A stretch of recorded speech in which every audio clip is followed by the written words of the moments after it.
ভালোবেসে কান্দাইলি তোর হাবিটা এই ভাবি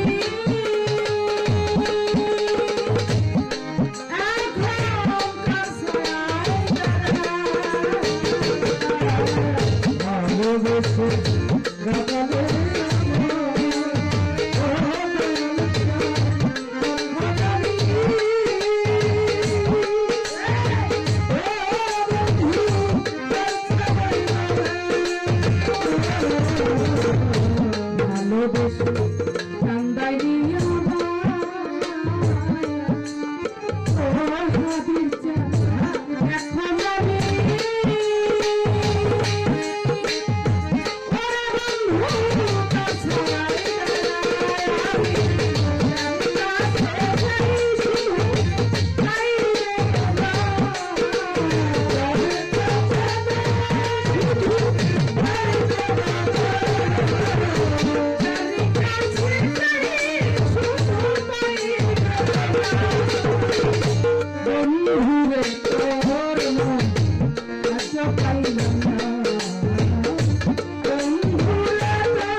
পাইলে বন্ধুর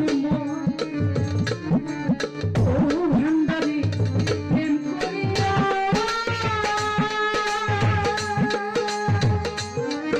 আমার হইত না পাইলে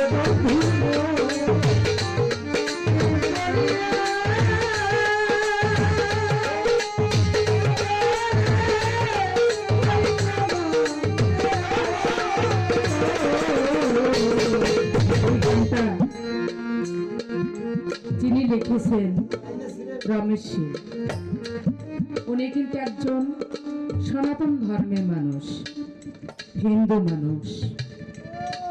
উনি রমেশ শীল, উনি চুল দাড়ি কাটতেন, এটাই ওনার পেশা। হঠাৎ করে বাবা ভান্ডারী প্রতি ওনার মনে একটু দয়া হয়েছে, মায়া হয়েছে, ভালোবাসা হয়েছে। এর আগে যে কথাটা আমি বলেছিলাম, পারভেজ বলেছে যে বেঈমান বলল কেন, তাকেই বেঈমান বলে। অভিমান, ভক্তের অধীনে নাকি ভগবান। রমেশ শীল বলতেছে ভক্তের অধীনে নাকি ভগবান। দয়ালি তাই কাউকে ফেলে যাবে না। তাই যদি হয় দেখি দয়াল আমাকে কোনোদিন ডাকে। মনে মনে তো ভালোবাসে, যে যাকে ভালোবাসে তার কাছে সে যাবে না, তাকে ডাক দিবে না। ডাকের আশায় বসে আছে। হঠাৎ করে 12 বছর পর, 12 বছর অপেক্ষার পর হঠাৎ করে বাড়ির মধ্য থেকে একজন ভক্তকে দয়াল বাবা ভান্ডারী উনি পাঠিয়ে দিয়েছেন যে যাও তো আমার বাড়ির সামনে একজন শীল মশাই প্রতিদিনই ঘোরাঘুরি করে আমি তাকে দেখি। আমার তো একটু চুল কাটার দরকার, তাকে একটু আমার কাছে ডাইকানো। রমেশ শিলকে যে বলেছে বাবা ভান্ডারী তোমাকে যাইতে বলছে। দেখছেন ভক্তের অধীনে ভগবান আজকে ডাকছে 12 বছর পর। ভিতরে গিয়েছেন, বলেছে বাবা আমাকে ডেকেছেন? বলে হ্যাঁ, আমার তো একটু চুল কাটতে হবে, তুমি যদি আমাকে একটু চুল কেটে দিতে। কাছে গিয়ে মাথা আটায় চুল কাটতেছে আর গুনগুন করে গান গাইতেছে। গুনগুন করে গান গায়। তো বাবা ভান্ডারী গোলামুর রহমান বলতেছে, রমেশ তুমি কি গান জানো? বলে না বাবা, সবাই একটু গায়, তা আমি একটু মনে মনে গাই, তেমন গাইতে পারি না। বলে রমেশ তুমি একটু গলা ছেড়ে গান গাও, তোমার গান, তোমার কণ্ঠ খুব সুন্দর। ওখান থেকে গান শুনিয়ে চুল কেটে হাসতে হাসতে বাড়ি গেছে। রমেশের মা বলতেছে, রমেশ রে তুই যে সারাদিন কোথায় থাকোস, কি করস? সকালে যাস, দিনের মধ্যে তোর খবর থাকে না, খাওয়া নাই নাওয়া নাই, তুই কোথায় থাকিস? চোখে টলমল করে পানি আর মুখে হাসি। মাকে বলতেছে, মা তুমি জানো আজকে 12 বছর পর, অনেক সাধনার পর, পথ চেয়ে থাকার পর আজকে আমি গয়া কাশী বৃন্দাবনে গিয়েছিলাম। রমেশের মা বলে, তুই কি পাগল হয়ে গেছিস? গয়া কাশী বৃন্দাবন? আমার তো বিশ্বাস হয় না, গয়া কাশী বৃন্দাবন তুই পাবি কই?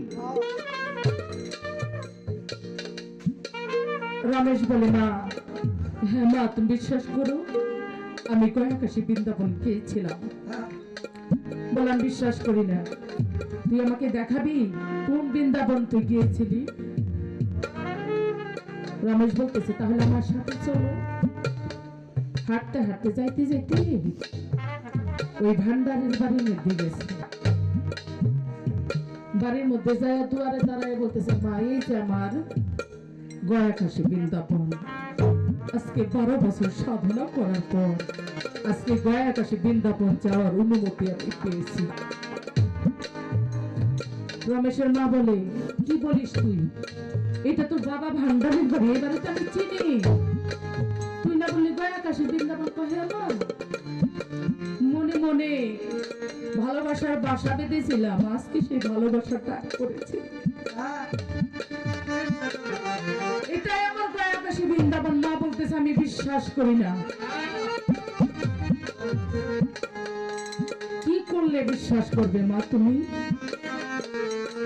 বলে, তোর ভান্ডারীকে বল সকালবেলা কলা গাছ লাগাইয়া বিকেল বেলা যদি কলা পাকায় আমাকে খাইতে পারিস, আমি বিশ্বাস করবো এটাই তোর গয়া কাশী। বাবা ভান্ডারীর কাছে গিয়ে বললে, বাবা ভান্ডারী বলে, যা তাই হবে। কিছুদিন পরে যে আল্লাহর ওলি, যে ওলি আল্লাহ এই কেরামতি দেখায়, তারপরে আর বেশি দিন সে মানুষের মাঝে থাকে না। কিছুদিন পরে রমেশ উনি ওনার আপন দেশে চলে গেল। চলে যাওয়ার পর এখন এই হিন্দু সম্প্রদায় যারা, তারা বলতেছে রমেশ হিন্দু লোক, ওনাকে পুরাইয়া আমরা ছাই করে দেব। আর বাবা ভান্ডারীর ভক্ত যারা, তারা বলতেছে না, রমেশ আমাদের পীর ভাই, ওনাকে পুরানো যাবে না, ওনাকে মাটির মঞ্জিল করতে হবে। এই নিয়ে একটা দ্বন্দ্ব। অবশেষে প্রশাসন আসলো। প্রশাসন এসে বলে, এর একটাই সমাধান। কি? মুসলমান যারা, বাবা ভান্ডারীর ভক্ত যারা, তারা রমেশ কাকে মাটি দিবে। মাটি মঞ্জিল করে ওনাদের কাজ ওনারা করে চলে যাবে। পরবর্তীতে হিন্দু সম্প্রদায় যারা তারা এসে লাশটাকে উঠাইয়া তারা পুরাই দেবে, তাহলে দুইটাই হয়ে গেল, তাহলে আর কোনো সমস্যা থাকবে না। রমেশকে বাবা ভান্ডারের ভক্ত যারা তারা মাটি মঞ্জিল করে চলে গিয়ে একটু ফাঁকে দাঁড়িয়ে আড়ালে বসে বসে কাঁদতেছে আর বলতেছে দয়ালের কাছে, দয়াল ভাই রমেশ তো তোমাকে ভালোবেসে পুরে ছাই হয়ে গেছে, আর কি পুরাবে মানুষটাকে, দয়াল তুমি রমেশের সহায় হও। হিন্দু সম্প্রদায়ের লোক যারা তারা ওই কবর খুঁড়ে যখন রমেশকে উঠাইতে গেছে দেখে কবরের মধ্যে রমেশ নাই, কি একটা ফুল পড়ে আছে, একটা গোলাপ ফুল। তাই দয়ালের প্রেমী যে একবার পুড়ে যায় তাকে এই জগতের আগুনে আর পুরাইতে পারে না। সেই রমেশ তার এই গানটার মধ্যে কি বলেছে,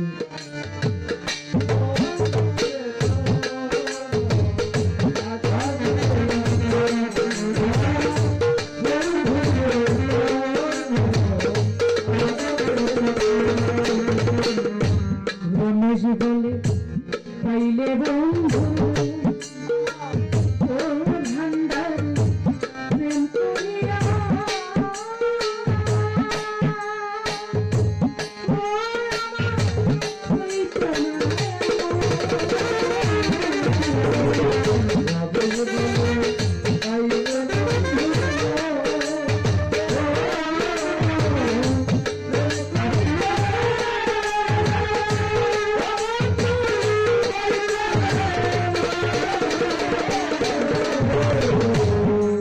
জীবন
ভালোবেসে কান্দাইবে আমার ও একটা এই দুঃখে